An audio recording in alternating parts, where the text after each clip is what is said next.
Video like जरूर कर लीजिए और ऐसे वीडियो लगातार फ्री में पाने के लिए चैनल को तुरंत सब्सक्राइब कर लीजिए और बेल आइकन को जरूर टैप कर लीजिए ताकि आगे भी सारे वीडियो आपको मिलते रहे। यूट्यूब में फॉलो करते हैं तो प्लीज ये वाला फ्री टेलीग्राम चैनल जरूर ज्वाइन कर लीजिएगा। सारे नोटिफिकेशन सारे अपडेट यहीं पे आते हैं, ध्यान रखिए। स्वागत है आपका यूपी बेस्ट ऑनलाइन कोचिंग के इस यूट्यूब चैनल पर। आज के इस वीडियो में हम लोग मॉडर्न हिस्ट्री के एक महत्वपूर्ण क्लास सामाजिक धार्मिक सुधार आंदोलन के बारे में देखेंगे। 18वीं शताब्दी के उत्तरार्ध से 20वीं शताब्दी के मध्य तक जो धार्मिक आंदोलन होते हैं, धार्मिक सुधार किए जाते हैं, एक एक करके विस्तार से सबके बारे में समझेंगे। तो क्लास काफ़ी महत्वपूर्ण है सभी प्रकार के प्रतियोगी परीक्षाओं के लिए। आप किसी भी एग्जाम की प्रिपरेशन कर रहे हैं, चाहे स्टेट पीसीएस एग्जाम है या फिर वनडे एग्जाम, यहाँ से प्रश्न बनने की प्रबल संभावना रहेगी। देखिए साथियों, प्रत्येक धर्म में, चाहे हिंदू धर्म हो या फिर इस्लाम हो या फिर अन्य कोई धर्म हो, उसमें सामाजिक तौर पर कुछ बुराइयां व्याप्त थी जिसको समय के साथ धर्म सुधारकों ने दूर करने का प्रयत्न किया। अब ये समझिए ना कि जब कभी भी धार्मिक मुद्दे पर कोई कदम उठाया जाता है तो सबसे पहले विरोध उसी का होता है। तो कुछ समस्याओं का सामना करना पड़ा जिसके लिए धीरे धीरे कुछ लोग साथ में और आंदोलन के रूप में चीज़ें निकले। आप उसमें तमाम प्रकार के नाम पढ़ेंगे। जैसे इस्लाम की बात करें तो फिर देवबंद, अहमदिया और भी कई आंदोलन है। हिंदू धर्म की बात करें तो आपने प्रार्थना समाज, आर्य समाज, तो कई प्रकार की चीज़ें एक एक करके सबके बारे में विस्तार से समझेंगे। अगर आपने वीडियो को अभी तक लाइक नहीं किया है तो लाइक कर दीजिएगा। चैनल पर अगर पहली बार विजिट किए तो सब्सक्राइब करना ना भूलिएगा। चलिए अब बढ़ते हैं आगे क्लास की ओर। देखिए यहाँ पर आर्य समाज के बारे में कुछ तथ्य दिया गया। 19वीं सदी के आखिरी दशकों और प्रारंभिक 20वीं शताब्दी में यह उत्तर भारतीय हिंदू सुधार आंदोलन खास तौर पर पंजाब में सक्रिय हुआ। तो आर्य समाज पंजाब में सक्रिय हुआ था। आर्य समाज वैदिक ज्ञान का पुनरुत्थान कर उसको विज्ञान की आधुनिक शिक्षा से जोड़ना चाहता था। देखिए जो वैदिक ज्ञान है उसमें जो चीज़ें थी ना उसको फिर से जीवित किया जाए, उसका पुनरुत्थान किया जाए और जो विज्ञान की आधुनिक समय है मतलब इसे जोड़ दिया जाए। तो आर्य समाज, इसके बाद देखिए आप यहाँ पर देख सकते हैं ब्रह्म समाज है ना, ये 1928 में स्टार्ट किया गया था। इसके बाद स्वामी दयानंद सरस्वती, एक एक करके हर चीज़ को विस्तार से हम लोग देखेंगे। तो साथियों देखिए यहाँ पर ये चार्ट के माध्यम से दिया गया ताकि आप कम शब्दों में कम समय में ज़्यादा डेटा को याद कर पाएँ, क्योंकि प्री एग्जाम में ना ये चीज़ें ऐसा नहीं होता है कि विस्तार से लिखने के लिए आएगा। वहाँ पर ऑप्शन होगा, आपको ऑप्शन टिक करके आगे पढ़ना पड़ेगा। तो ज़्यादातर चीज़ें यही पूछी जाती है कि आंदोलन कहाँ से स्टार्ट हुआ था, किसने स्टार्ट किया था, समय क्या था। अगर कुछ विशेष बातें होंगी तो एक आध दो विशेष बातों को पूछा जाता है। तो देखिए यहाँ पर वर्ष या काल बताया गया, ये आंदोलन का नाम या फिर संगठन और स्थान, इसके बाद इसके संस्थापक कौन थे या फिर इनसे संबंधित कोई प्रमुख व्यक्ति जिनके बारे में पूछा जाता हो, प्रकृति क्या था, उद्देश्य क्या था और कार्य क्या था। तो ये जो लिस्टिंग के फॉर्मेट में दिया इससे याद करना काफ़ी आसान हो जाएगा। देखिए 19वीं शताब्दी के प्रारंभिक वर्षों में गुजरात स्वामीनारायण संप्रदाय गुजरात में है ना, ये स्वामीनारायण संप्रदाय की स्थापना गुजरात में होती। स्वामी सहजानंद जिनका मूल नाम था घनश्याम। तो देखिए ये पॉइंट बन सकता है कि स्वामीनारायण संप्रदाय गुजरात में जिसकी स्थापना हुई थी उसके संस्थापक थे स्वामी सहजानंद। इनका मूल नाम क्या था? घनश्याम था। 1781 से 1830 इनका जीवन काल है।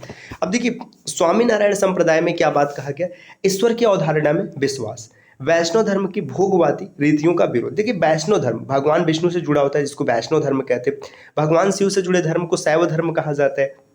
जो माता देवी मतलब देवी हैं उनसे जुड़ा धर्म शाक्त मतलब शक्ति की पूजा शाक्त करते हैं। तो इन सब के बारे में बताया जाता है। तो वैष्णव धर्म की जो भोगवादी नीति थी इसका विरोध किया गया। इसके बाद नैतिक आचार संहिता का निर्माण किया गया, मतलब नैतिकता को बढ़ाने का प्रयास किया गया। 18वीं शताब्दी के उत्तरार्ध 19वीं शताब्दी के पूर्वार्ध मतलब 1828 की बात किया गया। देखिए ब्रह्म समाज, अभी आपने स्टार्ट में भी देखा है, ब्रह्म समाज प्रारंभ में आत्मी सभा नाम था, कलकत्ता में इसकी स्थापना की गई। देखिए आदि ब्रह्म समाज केशव चंद्र सेन है। अगर आदि ब्रह्म समाज की बात किया जाए तो केशव चंद्र सेन ने किया था।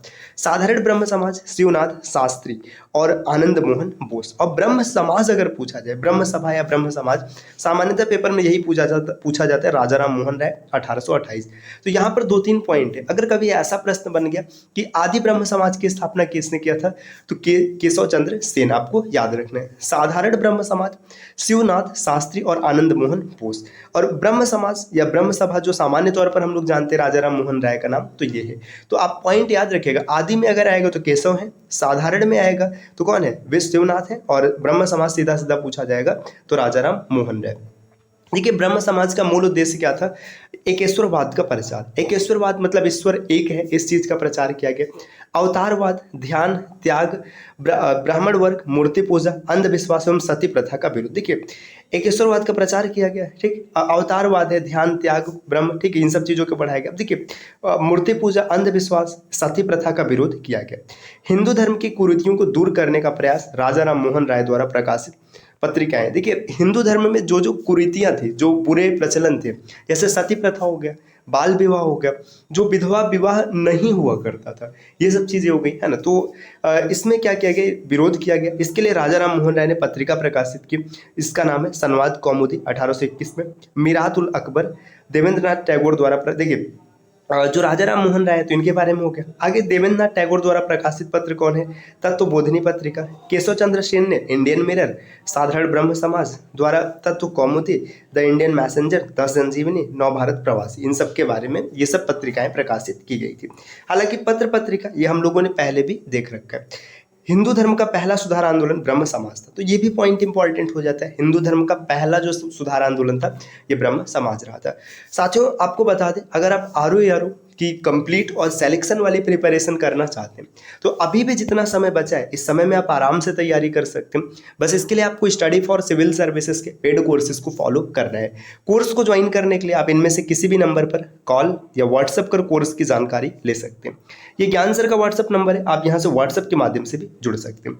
आगे बढ़ते हैं, नेक्स्ट यहाँ पर दिया 30 दिसंबर 1814 आत्मीय सभा, ये भी कलकत्ता में स्टार्ट किया गया। राजा राम मोहन राय, रसिक कृष्ण मलिक, ताराचंद्र चक्रवर्ती, कृष्ण मोहन बनर्जी, तो 4 प्रमुख व्यक्तियों का नाम इनसे जुड़ा है। आत्मीय सभा का नाम देखिए, राजा राम मोहन राय, रसिक कृष्ण मलिक, ताराचंद्र चक्रवर्ती, कृष्ण मोहन बनर्जी। एकेश्वरवाद का प्रचार किया गया और हिंदू धर्म की बुराइयों पर प्रहार किया गया। देखिए, एक चीज तो समझिएगा, जब सुधार आंदोलन है ना, तो जितनी भी बुराइयां हैं, जो भी उस धर्म की प्रमुख बुराइयां, उस पर तो प्रहार किया ही जाएगा, उसे रोकने का प्रयास किया जाएगा। इसके बाद देखिए, 1826 से लेकर 1831 तक चला यंग बंगाल आंदोलन। ये हेनरी लुइस विवियन डिरोजियो इसके संस्थापक थे। तो इसके संस्थापक विलियम डिरोजियो, आपको इतना याद रखना, यंग बंगाल आंदोलन। सामाजिक कुरीतियों की आलोचना, सत्य, तर्क और स्वतंत्रता में विश्वास करने के लिए इन्होंने जोर दिया। देखिए, जो सामाजिक कुरीति हैं, उन पर क्या किया गया? प्रहार किया गया, उसे दूर करने का प्रयास किया गया। जैसे सत्य और तर्क। तर्क का मतलब किसी भी चीज को ना लॉजिकल सोच कर देखो। अब ऐसे समझिए, सामान्य सी बात है, जैसे आज के समय में कभी कभी आप न्यूज़पेपर या मतलब सोशल मीडिया से देखते हैं कि तंत्र मंत्र के चक्कर में मतलब किसी की हत्या कर दी जाती है। अब कोई व्यक्ति बीमार है, ऐसे समझिए, जो ग्रामीण क्षेत्र है या फिर पिछड़ा वर्ग है, वहाँ पर ऐसा खूब होता है। जैसे एक व्यक्ति बीमार है, मान के चलिए उसे किसी प्रकार की मानसिक बीमारी है।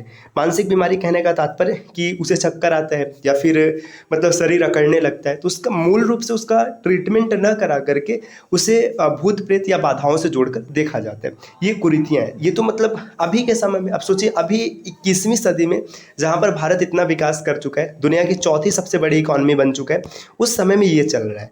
तो आज से 100 साल या 200 साल पहले की स्थिति सोचकर देखिए क्या परिस्थिति रही होगी। तो वही चीज़ है यहाँ पर। अब आगे दिया है कि इन्होंने क्या किया, एक पत्र प्रकाशित किया और society for acquisition and general knowledge की स्थापना किया था। डिरोजियो ने हैम्पेरस तथा द कलकत्ता लाइब्रेरी गजट का संपादन किया। ये काफ़ी समय तक इंडिया गजट से भी संबंधित रहे थे। अब आगे दिया, यंग बंगाल आंदोलन के प्रमुख सदस्य दक्षिणारंजन मुखर्जी, राम गोपाल घोष, कृष्ण मोहन बनर्जी रूढ़िवादी परंपरा की अस्वीकृति तथा पूर्वाग्रहयुक्त सामाजिक मानदंडों के खिलाफ विद्रोह के लिए आगे आए थे। तो इसमें भारतीयों ने भी बढ़ चढ़कर हिस्सा लिया था, जिसमें दक्षिणारंजन मुखर्जी, राम गोपाल घोष, कृष्ण मोहन बनर्जी, ये सब प्रमुख व्यक्ति हैं। डिरोजियो समर्थकों का एक और उल्लेखनीय योगदान कलकत्ता पब्लिक लाइब्रेरी की स्थापना था, जो बाद में देश के सबसे बड़े पुस्तकालय, राष्ट्रीय पुस्तकालय के रूप में विकसित हुआ था। तो डिरोजियो के समर्थन करने वाले जितने भी लोग थे, इनकी एक और उपलब्धि क्या है, कलकत्ता पब्लिक लाइब्रेरी की स्थापना कराई गई, जो बाद में देश के सबसे बड़े पुस्तकालय के रूप में आ गया और राष्ट्रीय पुस्तकालय के रूप में विकसित किया गया। 1830 में क्या, कलकत्ता धर्म सभा, राधाकांत देव इनसे जुड़े हुए हैं। ब्रह्म समाज का विरोध, हिंदू कट्टरवाद का समर्थन। अब देखिए, एक तरफ ना जहाँ पर क्या हो रहा था कि कुछ व्यक्ति मूल रूप से सामाजिक बुराइयों को दूर करने का प्रयास कर रहे थे। वहीं पर क्या हो रहा था, कुछ ऐसे भी लोग थे जिनका मानना ये था कि जो कट्टर हिंदू, जैसे आज के समय में चल रहे हैं कट्टर हिंदू, अच्छा आज का जो कट्टर हिंदू है वो सच में वास्तविक रूप में कट्टर हिंदू नहीं है। अब अगर भाई आप मूल रूप से ऐसे हैं तो फिर आपको थोड़ा सा चीज़ों को देखना चाहिए। देखिए यहाँ पर मेरे कहने का तात्पर्य क्या है कि इंसानियत, मतलब जो मूल भावना है वो इंसानियत का होना चाहिए। कट्टरता से विशेष तौर पर आपको कुछ हासिल होने वाला नहीं है। इंसानियत सबसे बड़ा धर्म है, ठीक। कोई भी मजहब किसी दूसरे मजहब से घृणा करना नहीं सिखाता है, ये चीज़ है। देखिए ये कट्टर हिंदू मतलब का बात का समर्थन किया गया, पाश्चात्य शिक्षा का समर्थन और उसके प्रचार में सहयोग, धर्म सभा, डिवाइन सोसाइटी का प्रमुख मुख्य पत्र, देखिए बंगाली अखबार समाचार चंद्रिका था। तो इसका जो मुख्य पत्र था कौन था, समाचार चंद्रिका, जिसके संपादक भवानी चरण बनर्जी एवं स्वयं धर्म सभा के सचिव थे। आगे और भी आगे बढ़ेंगे तो यहाँ पर और कुछ दिया गया, जैसे देखिए यहाँ पर बहावी आंदोलन रोहिलखंड में प्रारंभ, काबुल में है, उत्तर पश्चिम सीमा प्रांत बंगाल, मध्य प्रांत, है ना। तो यहाँ पर देखिए ये सब बताया जा रहा है जो बहावी आंदोलन की बात है ना। ये कहाँ कहाँ तक चला, सिताना, और इसका मुख्यालय कहाँ हो, ये सब चीज़, ठीक। बहावी आंदोलन का मुख्य केंद्र पटना रहा था। तो बस आपको ये याद रखना है कि बहावी आंदोलन का मुख्य केंद्र पटना है। रायबरेली के सैयद अहमद इसके संस्थापक होते हैं, है ना। विलायत अली शाह जुड़े थे, मोहम्मद हुसैन फरहत थे, हुसैन सभी पटना से आते थे, इनायत अली भी थी। देखिए वली उल्लाह के उपदेशों एवं शिक्षाओं को लोकप्रिय बनाने का प्रयास किया गया। अंग्रेजों का विरोध तथा सिखों से युद्ध, धर्म की व्यक्तिगत व्याख्या पर जोर दिया गया।